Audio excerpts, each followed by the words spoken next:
প্রিয় একাদশ শ্রেণীর শিক্ষার্থীবৃন্দ, মার্টিন লুথার কলেজের অনলাইন ক্লাসে সবাইকে স্বাগত জানাচ্ছি। আজকে আমরা পৌরনীতি ও সুশাসন প্রথম পত্রের দ্বিতীয় অধ্যায় থেকে আলোচনা করব।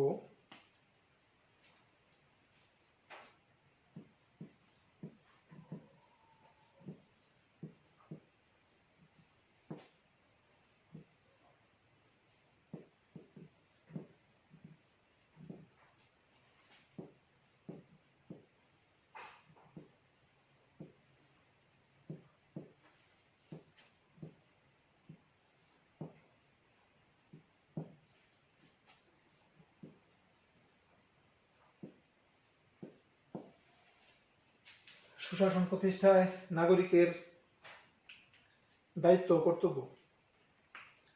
সুশাসন প্রতিষ্ঠায় শুধুমাত্র সরকারকেই সচেষ্ট হলে হবে না, রাষ্ট্রের নাগরিকদেরও দায়িত্ব ও কর্তব্য পালন করতে হবে।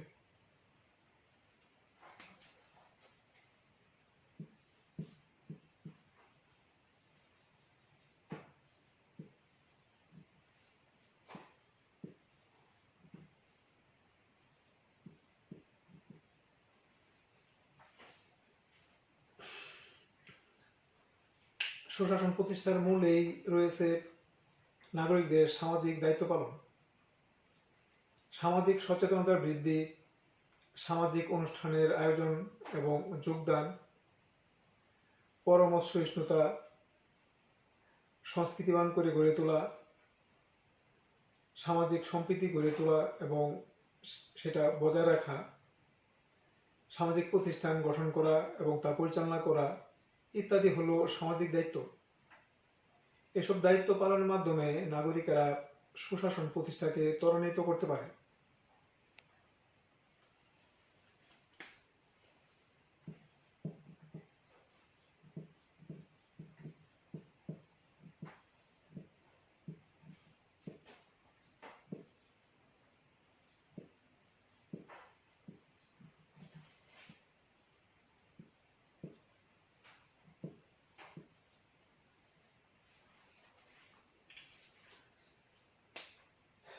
নাগরিকের প্রথম এবং প্রধান দায়িত্ব হলো রাষ্ট্রের প্রতি আনুগত্য প্রকাশ করা। রাষ্ট্রের প্রতি আনুগত্য থাকলেই নাগরিকদের মধ্যে দেশপ্রেম জাগ্রত হয়, আর দেশপ্রেম থাকলে একজন নাগরিক দেশের সেবা করতে পারে, দেশের কল্যাণে নিজেকে নিয়োজিত রাখতে পারে। সুশাসন প্রতিষ্ঠার জন্য একজন নাগরিকের রাষ্ট্রের আদেশ নির্দেশ মেনে চলতে হবে।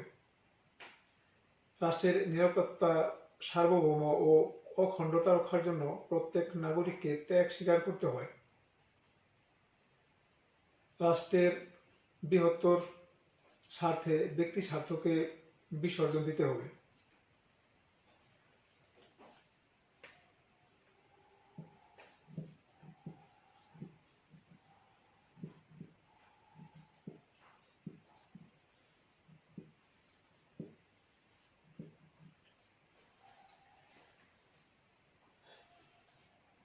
আইন তৈরি করা হয় রাষ্ট্রের অস্তিত্ব রক্ষার জন্য এবং উন্নত সমাজ জীবন গঠনের জন্য।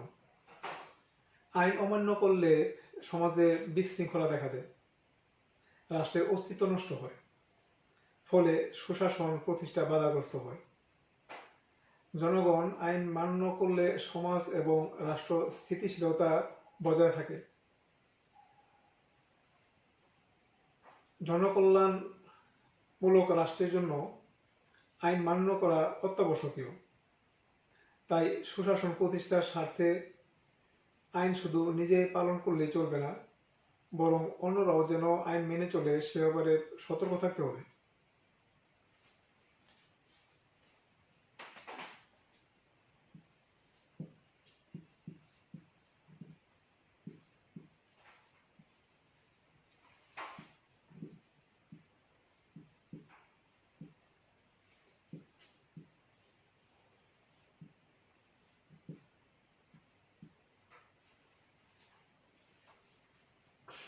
সৎ ও যোগ্য নেতৃত্ব নির্বাচনের ক্ষেত্রে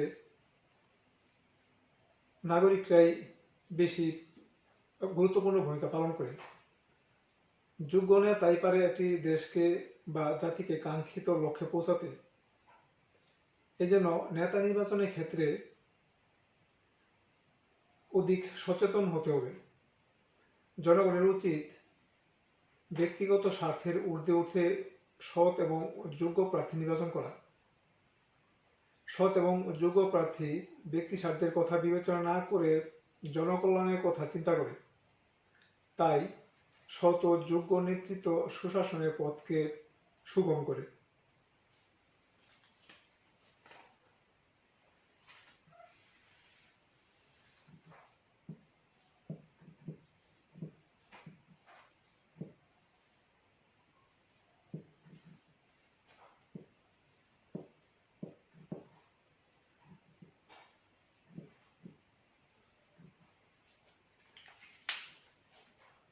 নিয়মিত কর প্রদান।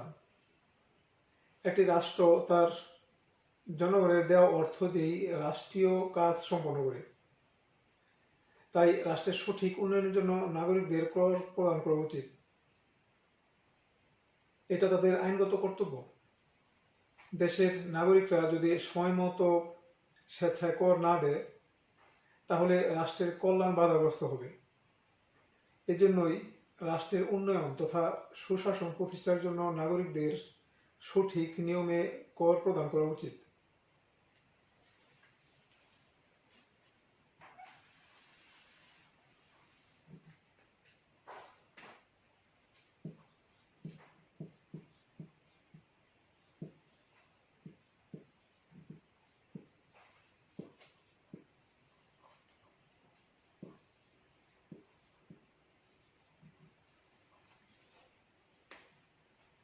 সন্তানকে শিক্ষিত করে তোলা নাগরিকদের অন্যতম দায়িত্ব ও কর্তব্য। সন্তান যেন নৈতিক এবং মানসিক শিক্ষায় শিক্ষিত হতে পারে, সেদিকে প্রত্যেক নাগরিকের দৃষ্টি দেওয়া প্রয়োজন। শিক্ষা নাগরিকের কর্তব্য এবং দায়িত্ব পালনে সচেতন করে তোলে। উপযুক্ত শিক্ষা নাগরিক হিসেবে গড়ে তুলতে সাহায্য করে। একজন নাগরিকের উচিত তার সন্তানকে এমনভাবে শিক্ষায় শিক্ষিত করা যাতে তারা জাতীয় অগ্রগতিতে সহায়তা করতে পারে এবং সুশাসনকে এগিয়ে নিতে পারে।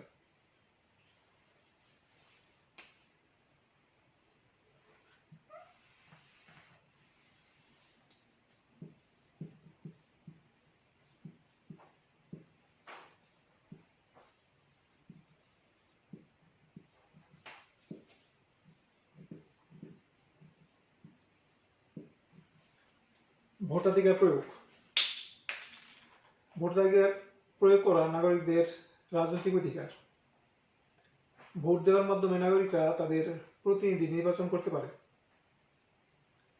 নাগরিকরা যদি ভোট না দেয়, তাহলে তাদের পছন্দের প্রার্থী নির্বাচন করতে পারবে না। ফলে তাদের চাওয়া পাওয়া দাবি দাওয়াগুলো পূরণ হবে না।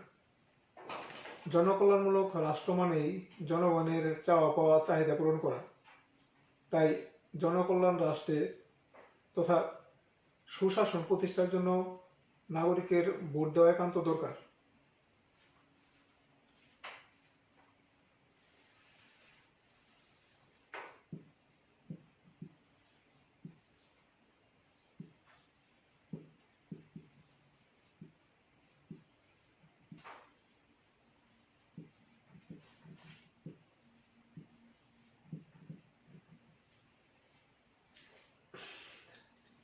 রাষ্ট্রের সম্পদ মানেই জনগণের সম্পদ।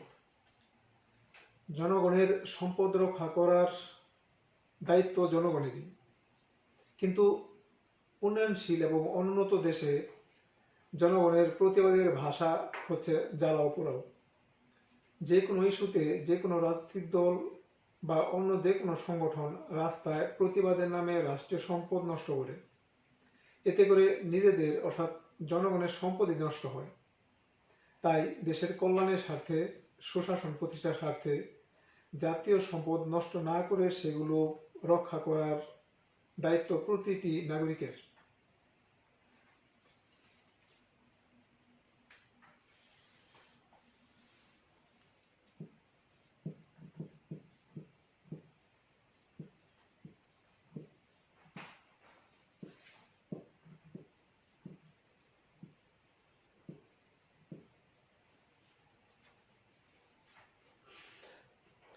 সুশাসনের যেসব পূর্ব শর্ত রয়েছে সেগুলোর ব্যাপারে সচেতন হওয়ার পাশাপাশি নাগরিকদের সুশাসন প্রতিষ্ঠায় আগ্রহী হতে হবে। নিজের রাষ্ট্রের সুশাসন প্রতিষ্ঠা এবং বজায় রাখার জন্য সরকারকে সর্বাত্মকভাবে সহযোগিতা করা প্রতিটা নাগরিকের কর্তব্য।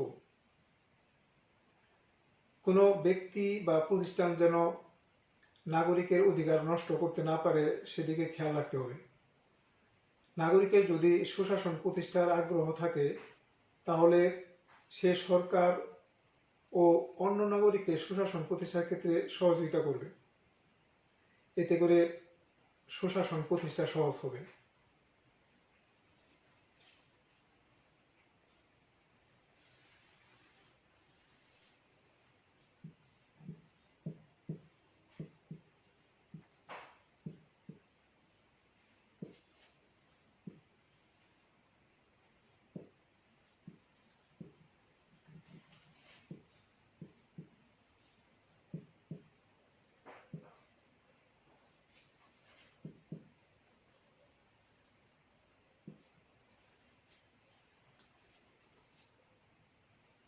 সুশাসন প্রতিষ্ঠার জন্য এমন রাজনৈতিক দলকে সমর্থন করতে হবে যে দল উদার, প্রগতিশীল, সন্ত্রাস ও সাম্প্রদায়িকতা বিরোধী, নাগরিক অধিকার রক্ষার জন্য ধ্বংসাত্মক পথ পরিহার করে গঠনমূলক এবং নিয়মতান্ত্রিক আন্দোলনে বিশ্বাসী। রাষ্ট্রের নাগরিকরা যদি এ ধরনের রাজনৈতিক দলকে সমর্থন করে তাহলে সুশাসন প্রতিষ্ঠার ক্ষেত্রে অনেকটাই সহজ হবে এবং এই ধরনের উদার এবং প্রগতিশীল রাজনৈতিক দল ছাড়া সুশাসন বাধাগ্রস্ত হবে। তাই নাগরিকদের উচিত সুশাসন প্রতিষ্ঠার স্বার্থে উদার এবং প্রগতিশীল দলকে সমর্থন করা।